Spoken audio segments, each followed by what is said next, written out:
just about a block away up 16th Street. Hey, Rich. Hey, good morning, Steve Ainsley and Brylan. And you guys worked out the consequences here. This is something that we're still all trying to figure out, what the consequences are to all of this, to the president, the first lady, their family, the international consequences of all this, and of course having to do with the campaign trail and all the staffers in the White House who've been in close contact with the first family and Hope Hicks after all of this news started coming out last evening. The president confirmed it overnight on Twitter. He tweeted out, quote, "Tonight, the first lady and I tested positive for COVID-19. We will begin our quarantine and recovery process immediately. We will get through this together." The first lady then adding on Twitter, "As too many Americans have done this year, the president and I are quarantining at home after testing positive for COVID-19. We're feeling good, and I have postponed all upcoming engagements. Please be sure you are staying safe, and we will all get through this together." Now, the play out of this last evening is that we learned from a Bloomberg report that Hope Hicks, president's close aide and someone who's been traveling with the president fairly often, had tested positive for the coronavirus. After that, we learned from the president that he was beginning the process of quarantining and that he and the first lady were getting a test. It then came out shortly after that, at 1 a.m. tweet, that the president had tested positive along with the first lady for coronavirus. The play out from the Hope Hicks angle is that, according to a source familiar, the president flew to Wisconsin and Duluth, gave a rally on Wednesday night, and then at some point during or around that rally, Hope Hicks had started feeling symptomatic. The official person who has knowledge of that situation said that Hicks had quarantined on the flight home on Air Force One so that she could stay away from everybody else on that.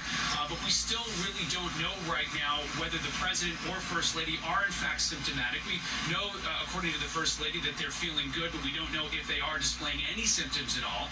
We should note the president is 74 years old, and that the CDC does say that those in their 60s, 70s, and 80s are apt to have a tougher time with this than those who are younger. But as you've also said, there are those who can be fully asymptomatic throughout this entire process. We also don't know about the rest of the White House staff and if anybody else has tested positive to all this. There have been some aides, including the National Security Advisor, Robert O'Brien, who tested positive over the summer for the coronavirus, but we don't have any sense of those beyond who may have tested positive.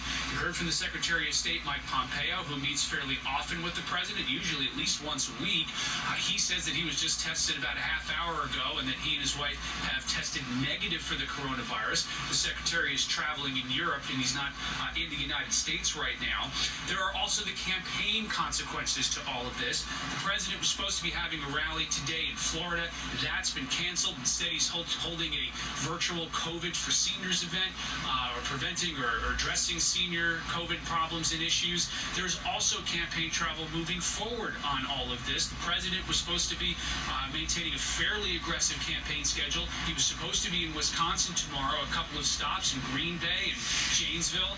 Conceivably, just given the fact that the First Lady says that official events are scrapped, those events seem like they're going to be off, given the president just tested positive for the coronavirus yesterday. And we are less than 5 weeks from Election Day. The president likes holding rallies. He likes getting out there. It's been part of his pitch in this entire thing to say, look, I'm out here with the voters, and now conceivably for at least perhaps the next couple of weeks, if not longer, he'll be constrained in doing so. So a long list of consequences now, as we just found out a few hours ago, that the president and first lady have tested positive for the coronavirus. Back to you guys. That's right, Rich. Rich, we have heard, I think, only from Mark Meadows, the chief of staff, that he tested yesterday negatively, which is great news. But between Hope Hicks and the president and the first lady circulating throughout the White House, I'm sure that there are people in the West Wing wondering, should I get a test today? Because I'd like to know if I'm okay. Yeah, absolutely. Now, there has been testing in the West Wing for a number of staffers, but throughout the federal government, while there has been testing, there still has been senior officials and government employees who have been in and out of federal buildings, especially as departments like the State Department have gradually been bringing their staff back. The White House and the West Wing has remained fairly staffed throughout the coronavirus epidemic. There has been social distancing in many quarters, but in other cases, sometimes it's just impossible to stay away from people people, and certainly when you're confined indoors, it makes the problem and makes the issue of transmission more pressing and more concerning.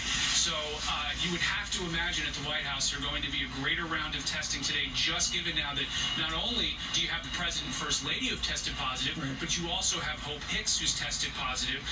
And do remember, there are others who have been in the White House. The press secretary for the Vice President has tested positive. The National Security Advisor had tested positive. So positive tests is something that the White House has dealt with before, but we still do not have a sense beyond the 3 positives that we've gotten over the last 12 hours how much deeper this is, if it's deeper at all.